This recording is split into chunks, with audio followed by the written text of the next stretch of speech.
Welcome to Addiction and the Family, episode 66, Humor and Healing in Recovery with Robyn Scott. Welcome to Addiction and the Family. My name is Casey Arriaga. I am a licensed clinical social worker and addiction counselor at both Windmill Wellness Ranch and Recovery Tree Counseling. I'm the author of several books, including Realistic Hope, the Family Survival Guide for Facing Alcoholism and Other Addictions, and the children's trilogy based on my book, Mommy's Getting Sober. I've been in recovery from my own addiction since 1998. And I've married to someone in recovery. The first 10 years, we were in active addiction together. And since then, we've been in recovery together. Join us as we share experience, strength, and realistic hope on how you and your family can learn to grow and recover together. All right, welcome to Addiction in the Family. We have an amazing episode for you today. I had the privilege of meeting Robyn when she came to Windmill Wellness Ranch, where I work, and she brought this amazing workshop. She came in with a whole bunch of improv comedy tools that she's used from a career in comedy, sketch comedy, improv, all this kind of stuff. And she used it to help the clients get in touch with themselves and get in touch with their recovery, get to know themselves better. It was really cool. And also be able to build themselves more as a cohesive team, which is such a big deal in recovery. And I actually got to sit in with some of the other staff members and participate in some of these things. And so as soon as there was a break in between things, I was like, hey, Robyn, great to meet you. I would love to have you come on our podcast. And she said, that would be good. So here we are. We're going to see a great interview with her. We get to talk about all of this stuff around not just the techniques she uses, but really about using all the things we find in ourselves, including some things that may seem to come out of trauma or be trauma reactions, but also reflect who we really are as people and how we can get down to that core of who we are and use that to enhance our recovery and to help the people around us. So let's take a quick break and hear from one of our sponsors, and then we're going to jump into that interview. Addiction in the Family is brought to you in part by Windmill Wellness Ranch, where I happen to work. We are nestled in the beautiful hill country of Texas, and we've been rated as the #1 treatment center in the United States by the Track 9 independent rating system. And that's based on our ability to bring down addiction relapse rates, anxiety, depression, and also increase optimism, increase resilience, increase people's commitment to recovery. When you see the results, that's what counts. Now, we are so confident of our ability to help people that we offer the Windmill Guarantee. The Windmill Guarantee states that if somebody comes to treatment and does all the stuff that we suggest, and then also does all the follow-up that we suggest, and still needs to come back to treatment within 1 year, they can come back at no cost. If you want to find out more about the Windmill Guarantee and everything else that we have to offer, visit windmillwellnessranch.com or call our admissions line. While I've got your attention, we also offer a free family course to anybody. You don't have to have any association with Windmill, but if you want to get a taste of what we offer for families, sign up for a family course at windmillfamilycourse.com. You'll get weekly emails that'll point you towards podcast episodes, blog posts, videos, all kinds of resources that we offer for families. Because as you can imagine, I'm kind of passionate about family work, and I happen to run the family program at Windmill Wellness Ranch. So if you want to see more about that, go to windmillfamilycourse.com and spread the word. Again, anybody, anywhere who needs what we have to offer is free to sign up for the course and get those resources. Welcome to the program. I'm so glad to have you with us. And why don't you take a minute to introduce yourself to our audience and let us know, what are you doing on a show called Addiction and the Family? What am I doing here? I'm accepting an invitation because you know a bit about my story, and I've earned my place talking about addiction in the family. So my name is Robyn. I'm a recovering alcoholic. I'm recovering from disordered eating. You name it, I've had it in that department. I'm also a member of ACA, Adult Children of Alcoholics and Dysfunctional Families. I've worked many 12-step programs, and I am here because addiction runs through my family, both sides, all the sides, way back, like in the way back. Think about a 1970s station wagon in the way back. It goes way back. It goes further back. It goes back to the trailer, to the caboose. What did addiction do to me, to my family growing up? It denied us from having any real, genuine, long-lasting connection. Several members of the family no longer talk to each other. It burdened us with secrets, with shame, with rage, with lifelong trauma responses. And some of those trauma responses involve humor and performance and resilience. So I'm not here to say it's all good, it's all bad. It's a mix. And I'm really grateful that I made it through and got sober when I got sober. We can talk more about that. The best part of it is that I've stayed sober. I got sober and I stayed sober. And in staying sober, I met people or found myself really attracted to people in the program that had what I wanted, not just in terms of long-term sobriety and recovery, but lived the kinds of lives that I wanted to live and thought was truly impossible. And I've got 33 years of sobriety now and have done extensive therapy, trauma therapy, all different forms of therapy. I've been to treatment even in sobriety for other issues. And I am thrilled that I get to share my journey with someone like you who does the work that you do. Thank you so much. Hearing some of those parallels with my own story, and including that one of the ways that I learned to cope, I'll say it's partly coping and partly just who I am as a person, is that sort of performer thing, that thing of this is a way to connect with people because I otherwise am not sure how to connect with people. Like, Oh, I wasn't sure that sitting down and telling someone what was really going on for me emotionally, I didn't even know that was a thing. I didn't know people did that. I wouldn't have known really how to do it. I would never have felt safe to do it, but I could connect with people on a level of, like, for instance, if I can make you laugh, if I can make you pay attention. So, for instance, playing music, juggling, telling jokes, whatever it was, I had that sense of maybe this is a way to connect and be okay, because through all of it, I wanted to be okay. And I wonder if you could talk about growing up, what sort of coping things connected for you? the way you said that, I so identify when you talk about juggling and tricks and doing all of those things at the same time. At one of my stints in treatment, they had us draw images, like it could be animals, it could be anything, of each member of our nuclear family, like in that dysfunctional family unit. And so I drew a picture of my dad, I drew a picture of my mom, I drew a picture of my brother.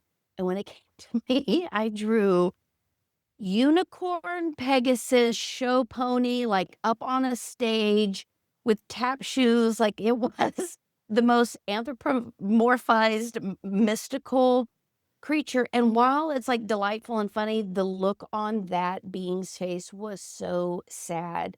And I like put this gray stuff over it because what was behind it was so empty. I shouldn't say completely empty, but it was void of knowing who that being really was.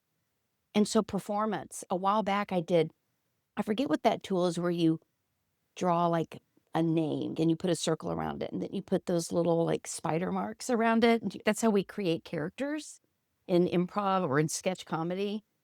And I did that around the word performance because that defined my childhood. That defined our family.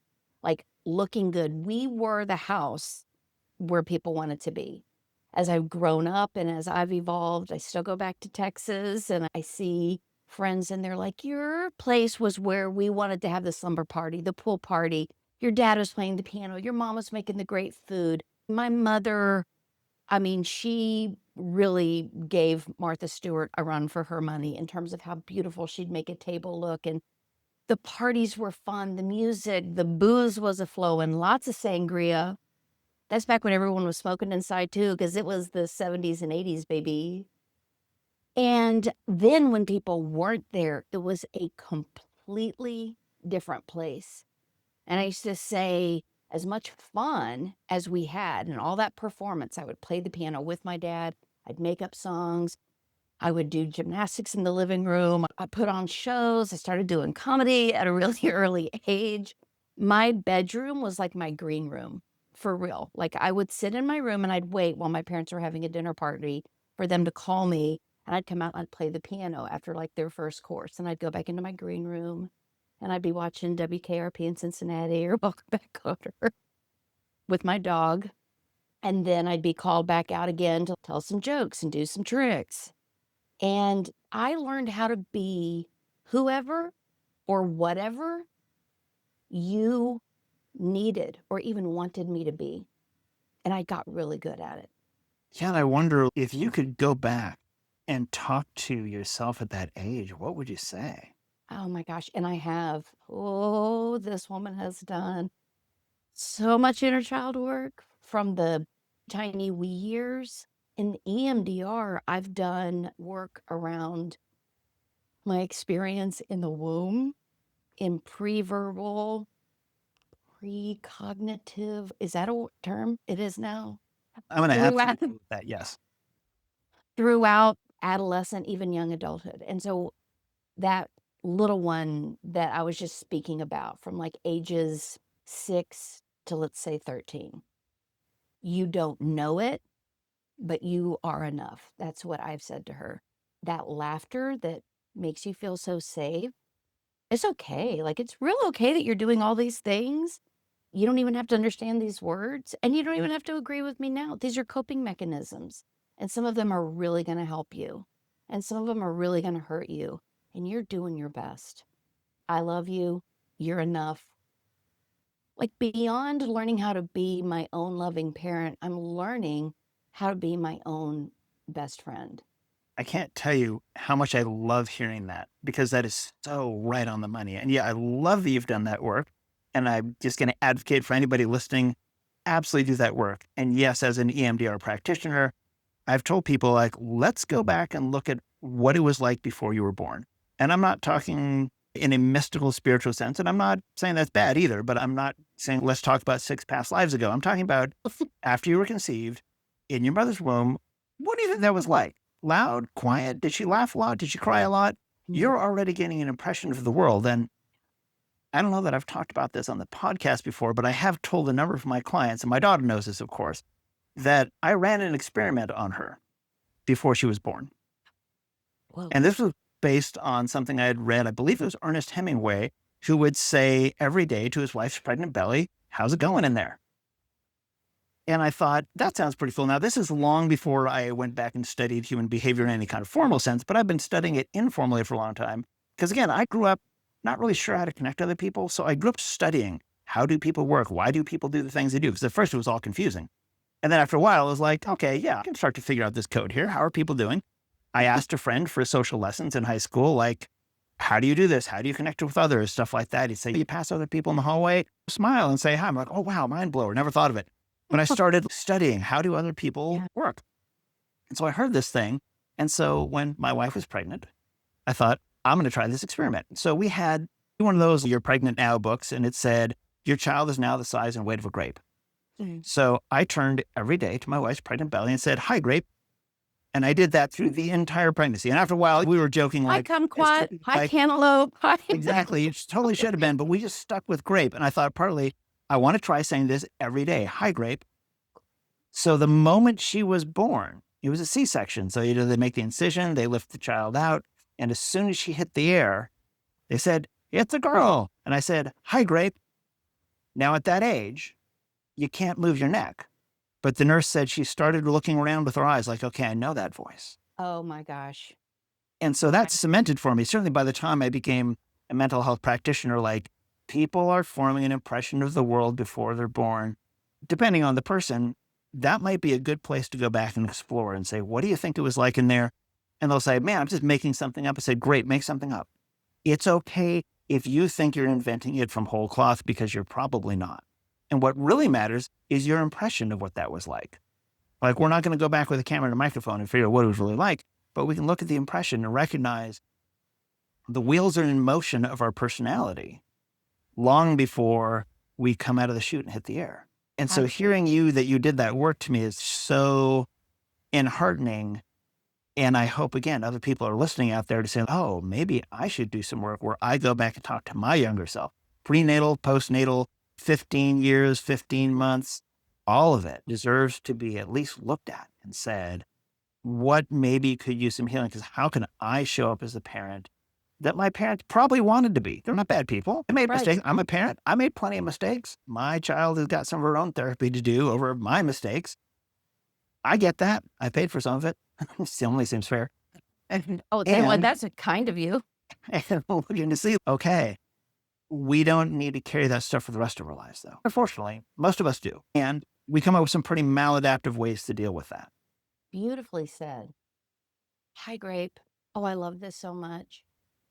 There's so many things you shared there around observing others, and that coping mechanism, that being observant, for me turned into hypervigilance, and that turned into like superpower slash maladaptive behavior because of the work I do now in coaching people, certainly like on stage, being able to detect the slightest change from interest to sarcasm to disgust, like this slight mannerisms in the face. I'm so keyed in. I always thought, yeah, it's a real skill. Oh, it's a trauma response. And the voice stuff, it was my somatic experience therapist, which I wholeheartedly advise people who are going to do one or the other to do some somatic work first and or in addition to EMDR, because what I'm able to reprocess through EMDR and what I'm able to move through, like healing myself on a cell by cell on a molecular level in my body, they work in tandem. Because what happened for me was some introjection where my parents, especially my mother's beliefs and values and her voice, turned into like my own. Because there's something about her voice as well, which I did on stage. It's one of my funny characters I did. But her voice has its own special, what are the words I'm looking for? Power. They have a certain power over me. Even the thought of her voice can do something I hesitate to share openly because it's so deep. It hits really deep places. That's very real. And I appreciate your willingness to go to that place of vulnerability and to look at that. And yes, like I was just saying, our mother's voice is our first voice that we've ever heard. And sorry, dads of the world, myself included, all the moms get a 9-month head start. They were the first person we ever knew. And so through that, yeah, her voice will have been the voice for a while. Everyone else is muffled and distant through the uterine walls, and mom's is booming through the cavity of her body. In there, though, some of the work that people can do therapeutically is being able to reconnect with that. And this is something I've done with people through internal family systems therapy as well, which allows people to recognize that the voice of mom, we'll start with that, the Okay. voice of mom you hear in your head is you putting on like a little mom puppet saying, oh, okay, here's what I tell myself from my mom voice. What if I told myself something different in that mom voice? Oh, here we go. Willingness to do the new. That saved my life. I don't know who said it. I don't know if I came up with it, if I put a few things together, but the willingness to do the new. Because my brain, like most human brains, doesn't like new and unknown. And that's what recovery is, new and unknown. And instead of I've got to get better or I've got to improve, I started to be willing to either neutralize or accept the new, and that new voice, like my voice, who I am. Because as a wee one, as a real little one, I had a connection to whatever you want to call it, higher self, higher power. And that's the voice. I've heard that voice a few times too, and it's got its own special ring and sound. I feel it in my body in a different way. It is healing, it's a guide. And I can't always produce it when I hear the mom voice and the messages that come along with that. I'm not at a place where I just immediately interrupt it and go, choose, ding, new choice, like an improv game we play out stage. I'm able to now, like, I recognize the way I'm feeling in my body and go, what must I be thinking? Oh, that voice. So for me, it like starts in the body I don't know if that's a reverse engineering. And then I go, oh, what have I been thinking about? Oh, that's why my jaws are clenched. And then I can go, now choose a different thought. How does that land on you? That lands beautifully. And I've done plenty of that, as you call it, reverse engineering, to recognize, okay, my body is telling me things all the time. And I just did a video on negative emotions and dealing with negative emotions. And I say, there's this big emotional corridor. I say nose to navel, but it's really the top of the nose, our eyes down to our belly button. There's a lot of emotional information in there. But yeah, is my jaw clenched? Is my chest tight? Does it feel loose and open and uplifting, or does it feel heavy? This is emotional information. Our body is always telling us things. It's a barometer. Now, a lot of that starts in our gut and our heart and mostly in our brain. But a lot of people, when they've been through some of those traumatic experiences, including growing up in a family where addiction is a common thing, we learn to tune that stuff out.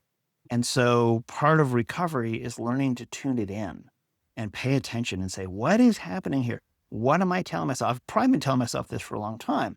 Yeah. And this is something that I tell our clients is, if you've had that experience where you go from doctor to doctor to doctor and no one can find what the real problem is, it's probably because it's really emotionally based. And if you want to go back and deal with those emotions, deal with that trauma, and by deal, I really mean heal, and you're going to find a lot of somatic or physical symptoms start to clear up. And people, when they hear that, like psychosomatic or somatic, that idea that our body is reacting to our emotions and our thoughts, they take it like that means, oh, it's fake or it's not real or you're just making it up. But it's like, no, no, no. If you break your leg because you're upset and distracted, your leg's still broken. Okay. That is a real physical thing happening in your body. You're not imagining that your leg is broken. I'm not imagining if I get sores in my mouth or pain in my tummy or chronic migraine headaches. And someone near and dear to me used to get a chronic migraine headache every single day. And as they went through their therapeutic and healing process, it stopped happening so much. And then one day they look around and go, wow, it's been a long time since I've had a migraine headache. Check that out. Nobody went into therapy saying, let's get rid of the migraine headaches. They just found that as they're doing the recovery work, and I mean that in the big global sense of recovery, recovering from anything and everything, all this other stuff started to clear up. Oh, I love it. How amazing is that? I call it my EGS, my emotional guidance system. And none of them get labeled as this one's bad and this one's good. Some feel wonderful and some feel dreadful. They're all chock full of information. And that, like on the back of certain 12-step coins, it'll say how, honesty, open-mindedness, willingness. That open-mindedness for me is also curiosity with self. Because I used to be like, oh, I'm really good at being open-minded and curious about other people. Oh, I can be so empathetic with other people, but with myself, mm-mm. And it wasn't until I had a therapist that said, then is it really real? Because if you don't have it, you can't give it. And if you've got it, that's what you're going to give. Like it's both, like you spot it, you got it. And also I can only give you what I've got. And until I started to see, not see, but value what my emotions were there to teach me, I was stuck. I was like, I've been in survival mode, even throughout big chunks of my recovery, survival mode. Things were getting better, but it wasn't until someone said, what kind of person do you want to be? And I was like, oh, it's not like a character that I'm writing up, but oh, I want to be someone who is trustworthy and honest and who takes really good care of herself, has integrity. Cool. Then you have to do the things that kind of person does. And I went, oh, okay. And so there's another bit of reverse engineering of being willing to do the things that the kind of person I want to be would do. And that's different than fake it till you make it. If I'm going to go back to what's known, and most of that is going to be not good for me, it's not going to be good for the people around me, what the do I do? And so that helped me to go, this is a North Star. Being this kind of person, being the kind of person that clearly I was always looking, is someone going to rescue me or save me? Because that was never the case for me. I was always the rescuer or the person saving or the person providing or the person therapizing. I was always that for other people. And to learn how to be that, like for myself, That was so unknown. That was probably scarier than a whole bunch of other terrible things happening. Because with terrible things happening, there's crisis, there's drama. This other stuff is peace, calm. What's that? Okay, that seems like a great place to take a quick break. And then when we come back, we are going to hear the rest of our interview with Robyn. Among our sponsors, the most important one is you. We are so grateful for your support on our mission of helping families find recovery. Here's some ways you can help. If you know anyone who could benefit from our message, encourage them to listen and subscribe. Hit that like button. We are so grateful for all of our subscribers on Patreon. So if you were able to support us in that way, we are so incredibly grateful for you. You can also check out any of my books. We've got Realistic Hope, Family Survival Guide for Facing Alcoholism and Other Addictions. We have the trilogy, Best Friend Life book, Mommy's Getting Sober. Those are children's books, which are great to spread that message. And each one of the books also includes a guide on how to talk to kids about addiction. And also have my book, Spirituality for People Who Hate Spirituality. Please tell a friend, spread the word on social media. Let us know what we can do to help. Feel free to reach out to us. We appreciate each and every one of you. We could not do this without you. All right, welcome back. Let's have the rest of that interview with Robyn. Thank you so much. Well, here's what's cool on that, though. And I tell this to a lot of our clients because a lot of the clients will say, "Hey, you're talking about like finding out who I am, but Casey, I don't know who I am. I'm scared to find out who I am." And I'll often say, if you just didn't know, then you'd be curious. That's it. What it really is, you're afraid. You're afraid that it's bad news. You're going to go looking and you're going to find something you don't want to see. I'll always say, guess what? It's going to be much better news than you think. You're a much better person than you think you are.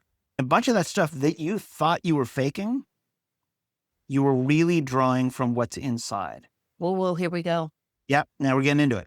Because here's the thing, circling back around to something you were saying earlier about some of those qualities, and this is a trauma response.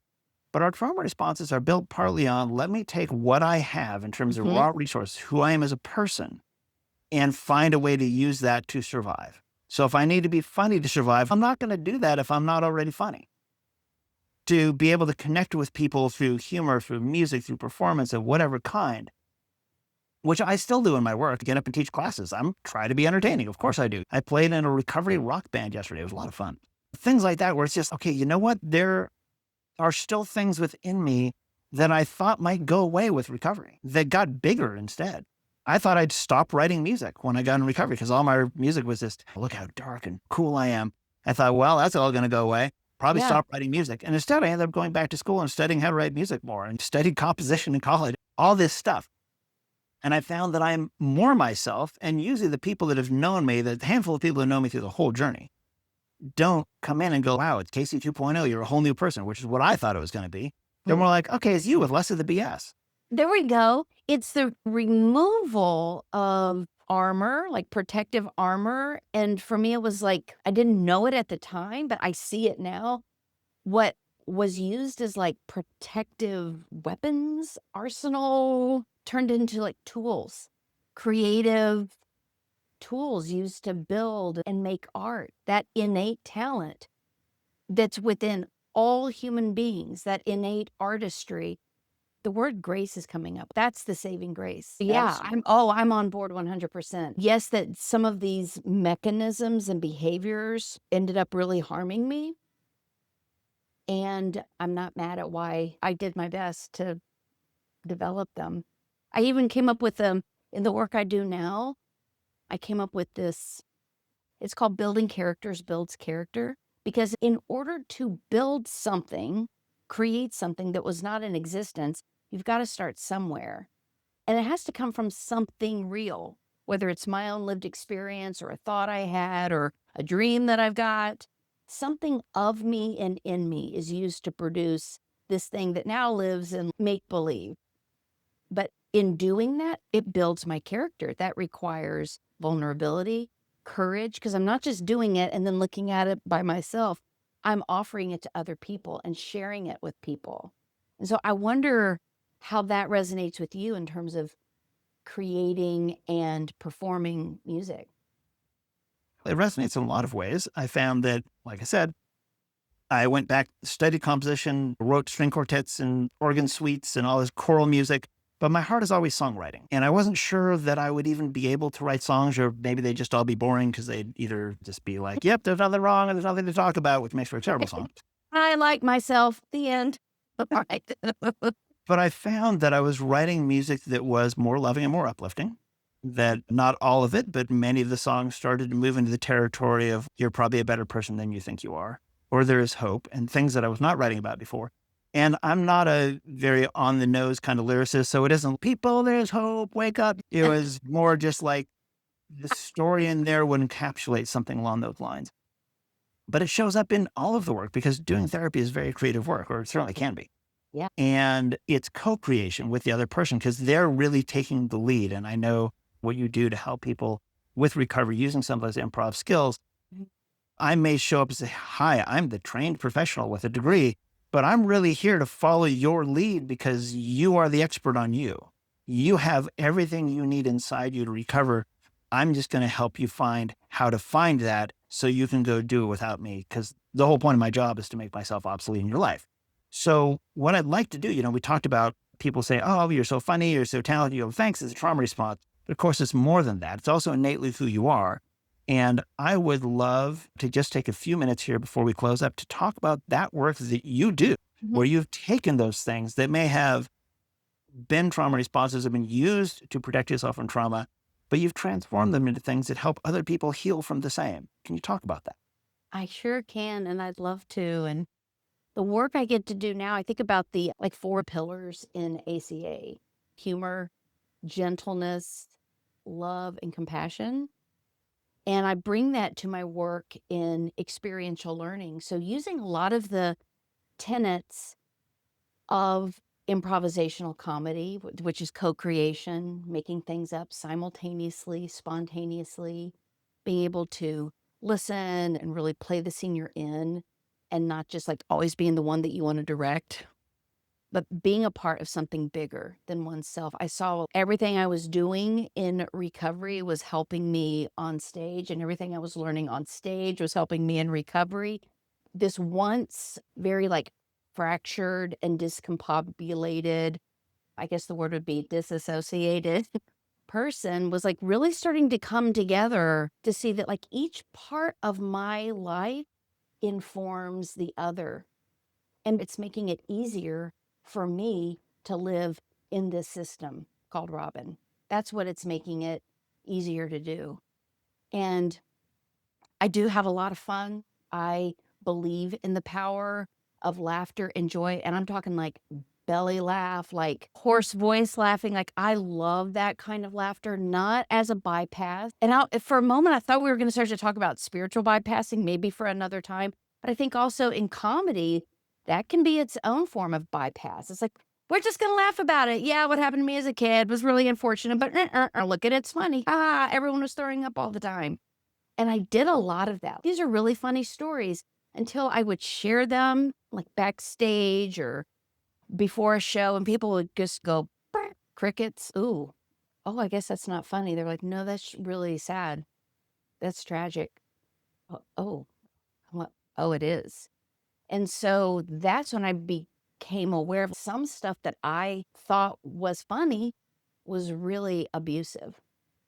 And by processing it, working through it, and I continue to. I'm not up here at the top of the mountain telling you how things are going. Continue to work on this stuff. It makes my comedy better. It makes my characters better. Some of my characters that I did that really propelled me there for a while, and I was booking a lot and supporting myself as a working actor in Chicago, were based on people in my life when I was a kiddo. Funny voices, very specific mannerisms, going back to that hypervigilance and the introjection. I could produce sounds and faces and form my body and my vocal cords in ways that would make people go, "Oh, that's funny." And I didn't realize, it was some dissociation. And that doesn't happen anymore. And I've got these great therapists that prevent me. No, I shouldn't say prevent me. In a loving way, call me on, "Oh, hey, that's funny. Yeah, we're all laughing in the group. And what's behind that? What are you protecting?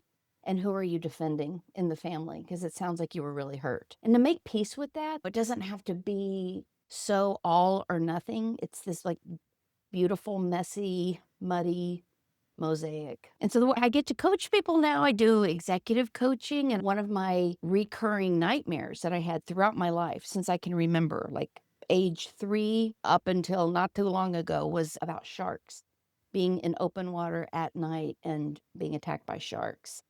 And this was like 10 years ago.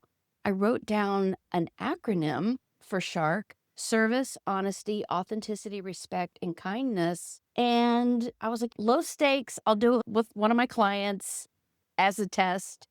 And I did this like executive coaching module based on top of the food chain and how to like physically embody these virtues, not just know what they are, not be able to give them lip service, but really be able to embody them in one's presence, because people love to talk about executive presence. And since your body's language is always going to be like louder than your words, I made up this shark module, top of the food chain. And now through fellowships at Kellogg School of Management, C-suite leaders at global firms have gone through the shark module, which is really based on me working through trauma. I would sleepwalk as a kid, a lot of sleepwalking. And now I don't have those dreams anymore. I love that. Thank you so much for sharing that. And again, being able to transform what you've been through into something that not only you heal, but then you can take those tools and help others heal. And I've had the privilege to get to sit in with you while you were taking all these really cool improv exercises and using them with clients at the treatment center where I work at Windmill Wellness Ranch, and watching how people responded to being able to find humor in recovery, not just telling jokes about the old days and the silly things that we did. And like you said, taking traumatic experiences and spinning them into jokes, but being able to look and find that laughter and that freedom in themselves, like you said, to do the new, which by the way, I haven't heard anywhere else. So I'm going to give you full credit for that. You Okay, get here we that. go. That is you. Do the new, do the new. Absolutely. I would love to ask you to just do a quick little elevator pitch. What would you want to say to people listening to this, and especially to families out there, on just maybe how they can take some of the stuff we're talking about and use it to enrich their own recovery? Oh, for family members, be a resource, not an enabler. Take really good care of yourself first and foremost, because you can't give what you don't have. So that's what I would encourage family members to do. And for people who are seeking recovery, I think back to what we were talking about earlier, that you get to become the person that perhaps you've been looking for to save you. You get to turn that armor and those weapons that really don't even hurt other people as much as they hurt you. You get to turn those into really creative tools. And that armor also turns into this beautiful, flexible boundary. That's what I would say, that you get to become your own best friend. I love it. What a great note to wrap up on. So, Robyn, thank you so much for coming out here. If you would take just a moment and let our listeners, because this will come out for just audio for some, I'll put Okay. also show notes in for both the audio and the video version, but let people know quickly, how could they find you if they want to reach out and learn more about your work? Oh, cool. Yeah. So I'm Robyn L. Scott. Had to put that L in there because I'm a member of SAG. And there was already another Robyn Scott who makes different kinds of films than I have. We'll just put that out there. And I am the founder and the CEO of a company called the Larapyn Group, Larapyn. My granny, who was born and raised in Central Texas, that was her favorite word. It meant something that is most excellent or delicious, but you don't remember all the details. So like Maya Angelou's quote, people forget what you did, people forget what you said, but they never forget how you make them feel. Through experiential learning and executive coaching, that's the work that we do as a collection of artists, performing artists, musical directors, sketch comedians, doing experiential learning for companies. Robyn with a Y, it has been amazing having you here. I'd love to have you back on the show anytime. Thanks so Love much for it. sharing your time and talent and humor and love and recovery with our audience. You're most welcome, Casey with a Y. Always a good time with Robyn. Okay, with that, we are going to go ahead and close up this episode. Thank you so much for being with us, and stick around for the end credits. We got lots of cool information. Thanks for tuning into this episode of Addiction and the Family. This program is recorded, produced, written, floor swept, the whole bit by myself and my wife, Kira. Just so happy to have you with us. If you'd like, you can always look us up on Facebook. We are tweeting on Twitter, whatever they're calling it these days. And we can be found on Instagram. We can be found on Blue Sky. We can be found on Pinterest. So visit caseyauthor.com and just know that we are so appreciative of you and your support. Hit that like and subscribe. Let us know what you think. Feel free to email us anytime at addictionandthefamily@gmail.com. Take care till next time.